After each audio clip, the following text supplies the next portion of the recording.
Welcome, mom traders. Today I want to talk about how most people trade like gamblers and how that's different from how I trade. I trade like a mom, and those are not the same thing.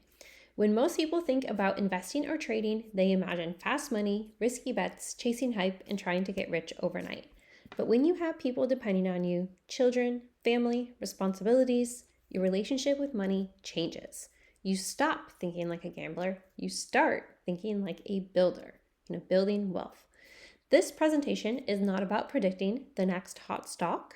It's about building a framework, a way of thinking, a way of managing risk, and a way of investing in the future without destroying your peace of mind in the process. So everything I do, everything I invest in or trade fits into four big themes: the physical world, power, digital infrastructure, and the new financial system. That's a lens I use to pick the stocks that I trade and invest in. But just remember, this is not financial advice. I am a mother, just sharing some strategies that work for her and a framework that works for her. Okay, so before I buy anything, before I enter any trade, before I even think about upside, I start with one rule. I do not risk money my family depends on, no matter how bullish I might be on a stock. Not grocery money, not rent money, not emergency money. That sounds simple, but some people skip this step. Some people enter markets emotionally. In fact, a lot of people do. They invest money they can't afford to lose. And then every price movement becomes emotionally overwhelming, and the emotions change how you trade. You want to try to trade outside of those emotions. Having people depending on you changes your psychology. Protection comes first. Capital preservation matters more than maximizing gains because surviving bad trades matters more than making one lucky trade. The second thing this changes is position sizing. A small loss can be a lesson. An oversized loss can become a crisis. That's why I care about sizing more than excitement. Another rule I use is what I call the sleep test. If I cannot sleep holding a position, the position is too large. That doesn't mean the idea is bad. It just means the size is wrong. And then I have different types of trades. I have short-term trades. My short-term trades typically are no more than 2%. If I'm going to day trade, no more than $100. Sometimes it's even less. If it's a midterm swing, like a little larger, sometimes I'll go up to 4%. And then I can hold up to $1,000 in my long-term holds, like if I'm holding to 2040, if it's something that I want to see as an investment. So most people ask what stock is going up next. That's a gambler's question. Honestly, it's almost impossible to answer consistently. By the time something is already going vertical, most people are arriving late. They're reacting emotionally instead of positioning early. They're having FOMO. So instead, I ask different questions. I ask, what will the future run on? That leads me toward power infrastructure, compute, energy, and connectivity. Then I ask, what will the future be built from? That leads me to silver, copper, gold, and critical minerals. Then I ask, how will money move through this new world? That leads me toward crypto infrastructure, tokenization, settlement systems, and new financial rails. And so these are the types of stocks that I invest in, and I try to identify the stocks early and find stocks before they have run. I look through PR, press releases on FinViz, on Globe the Newswire. I do my research, I look at headlines, and then I decide, okay, so what stocks look good, that have good fundamentals or a good narrative story and haven't run yet. I don't like to arrive late to the party. So one of the biggest things that helped me become more disciplined was organizing every position into buckets. No chaos, no random buying.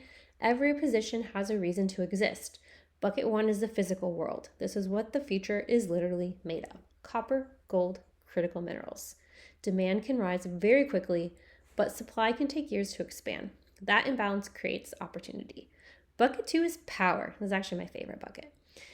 AI doesn't run on hype, it runs on electricity. So I look at the companies solving power problems, energy problems, hosting problems, and infrastructure bottlenecks. And then bottle 3 is digital infrastructure. That's the plumbing behind the future: semiconductors, connectivity, back-end systems, satellite infrastructure, high performance compute. Some of these companies are not well known, and sometimes that's exactly where the opportunity exists. Sometimes the companies are well known, and that's where you can use Elliott Wave and the VIX to trade them. But I believe that money is evolving. I don't think crypto is any longer just about speculation, but building some new financial rails. And so these are the buckets that I'm going to be looking at, and I'll be sharing some of these buckets in more detail in future presentations or videos.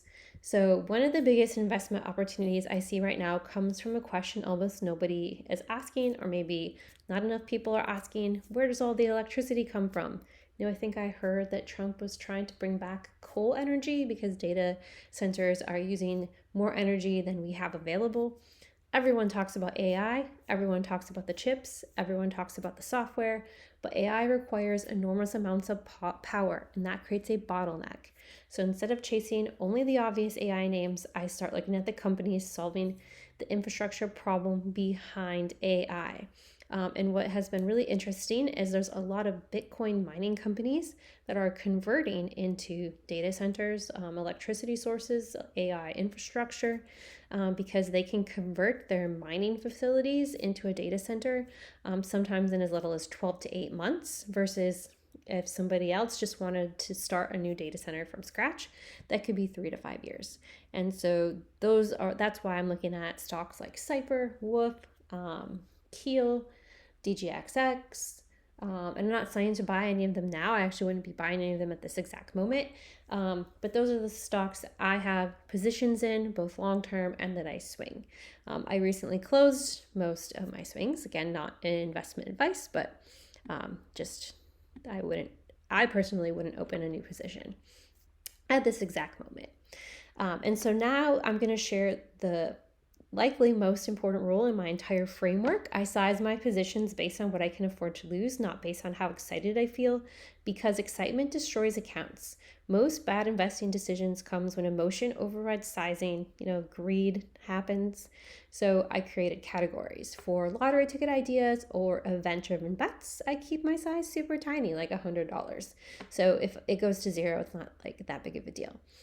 For highly speculative plays, early explorers, kind of keep that under 1%. And then up to 2% for my strongest swing trades. So I most recently did a swing on APLD and Cipher and Woof. I have sold them. They might still keep going, but I had allocated 2% of my capital. And then my really high conviction ones, so my core swing positions and also stocks that I have a long position in, I do 2 to 4% in my swings, because that allows me to sell on the way up, and take some profits if I'm waiting for a catalyst or if I think it has more room to run. So recently this happened with GCTS. I had started a position at 106 and I added a little more at $1.20. And then most recently I added at 130, like doubled my position, so that I could sell half today when it ran over $2, because it could very likely go back under 2, or it could keep running. And so I increased that position to be able to sell into strength, but wait until a larger catalyst that I am waiting on. So one of the biggest mistakes investors make is confusing a trade with an investment. So I separate positions by time horizon. First are short-term trades, these last weeks or month. Before entering, I know my entry, my target, my stop loss. And if the setup fails, I exit. So the biggest mistake is people become emotionally attached and they keep holding positions that are losing them money. And then I have my medium-term thematic, so you can make larger gains if you can hold a stock for 6 months to 2 years. Sometimes you got to let that Elliott wave run. So you hold through the noise and then you take partial exits at different targets. So for my examples, I've been shared that I really like USAS, and I'm using that to trade the silver super cycle. I really like Cipher and Woof and APLD. And I've also been doing this with Keel and DGXX. And I just recently sold DGXX this past week, with an entry. I have a long position with an entry at 150, and then I had a swing position with an entry around $3, and I sold around $9. So if it keeps going up, I still have my long position. So psychologically, I'm good. I don't feel the need to chase or enter a new swing position. Then I have my long-term structural. A lot of these I'm trying to hold till 2040. You add when the VIX is high, you add when everything is red, you set it and forget it. You don't sell in the corrections. And so I am staking my Ethereum. I actually sold my Marvel. I am looking to take a long position on the next pullback, and then I have some Ondo, but definitely